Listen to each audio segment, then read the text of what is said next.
Good morning, it's Harvey Jackson. We're just going to get through some of the news items here. War escalation heats up both diesel and wheat. So that's including both the Russian, Ukraine, and the Black Sea. But Russia, Ukraine's been hitting Russian infrastructure, and diesel fuel purchases over there is actually another compound on diesel fuel issues that we're seeing. Product leaving or getting flow through for the Black Sea, so or Strait of Hormuz and Iran as well. But there's some strikes going on there, and that's elevated wheat prices alongside the diesel fuel prices as well. So strikes are going back and forth. Campaigns, there is one report that I read yesterday.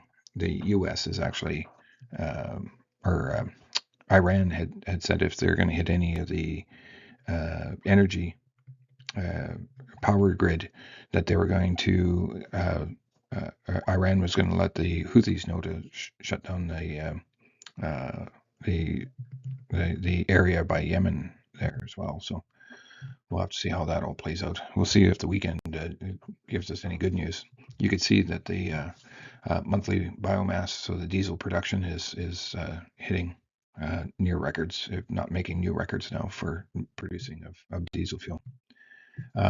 Looks like the northern or the prairies are going to get moisture, and some of these areas that were um, impacted by drought.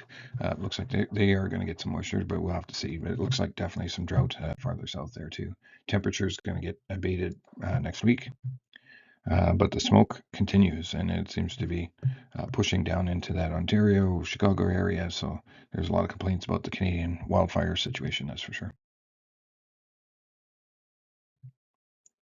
You can see there is some moisture showing up at the very least as well. So you can see here some pretty good bands of moisture in the 2 week forecast. It we're not lacking in Western Canada at all. You can see when you look at this map here, there's areas of excess for sure, but there's if we looked at a map from last year, I'm sure the map wouldn't uh, look like this, where there's pretty well moisture everywhere. It does show that south of Winnipeg, but I would debate that one as well. So the markets, the canola is up a couple bucks here, recovered from some of the losses that we had yesterday. Rapeseed is up as well. Soybean oil is up a whole penny at 72.75. Crude oil up a couple bucks, just shy of $80 a barrel at 79.98. Diesel fuel just shy of the $4 mark at 3.97. Soybeans down a penny and a quarter at 11.93. Spring wheat is basically unchanged at 6.84. And then your hard red winter is up 3.5 at 7.20. Your milling wheat is just slightly up at €230 per ton, and corn is down a couple cents, and the Canadian dollar is just slightly up. So if you look at it here, you can see this consolidation basically tracking sideways, engulfing each other on the previous day's trade, but still with a slight slant up. Now you do have a seasonal timeline that we're in, but with these other energies and everything else, we'll have to see how this all plays out.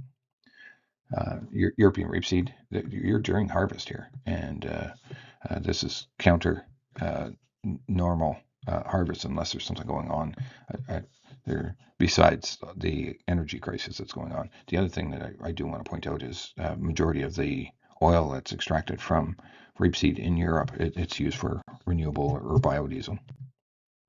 Soybean oil futures still has a slant up, but it hasn't made it anywhere close to the same rise that we've seen in the seeds itself. So your seed here, you're just about full retracement all the way back up to its highs that's made back in April. Here's your crude oil, and you can see that it's basically, it looks like it's stabilizing, and it just amazes me that crude oil, the way it's trading and the supply, it must be getting to the rest of the world. Like at these values, this is the worry part, and this is what's going on. So obviously there's supply getting to refineries, and there's no panic by a lot of the countries that require the crude oil. Here's your Brent crude futures. But there's some panic in diesel fuel for sure. You're making your previous highs were here. We're breaking through there. It just looks like we just keep going up here. Gasoline, same thing. It looks like we're going to try to keep eclipsing itself here. Canadian dollar just tracking sideways. We had a big green day earlier this week with U.S. and Canadian economic data and interest rates. The U.S. dollar seems to be index is hanging out at that 100 index, and it continues to sit there. So if I look at wheat here, you can see that wheat is actually approaching that 61.8. But what's more important is what is these other complexes are doing, and your Kansas wheat has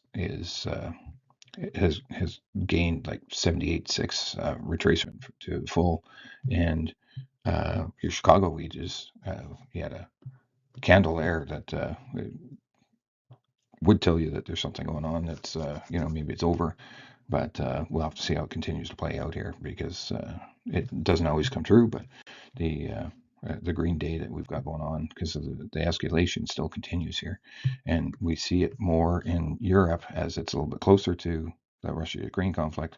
But the other part of this is they are the number 2 exporters, so all of a sudden they're in focus as well. Corn futures getting supported by the other cereals. Still choppy though, but it's back to it's currently trading near that 50% retracement.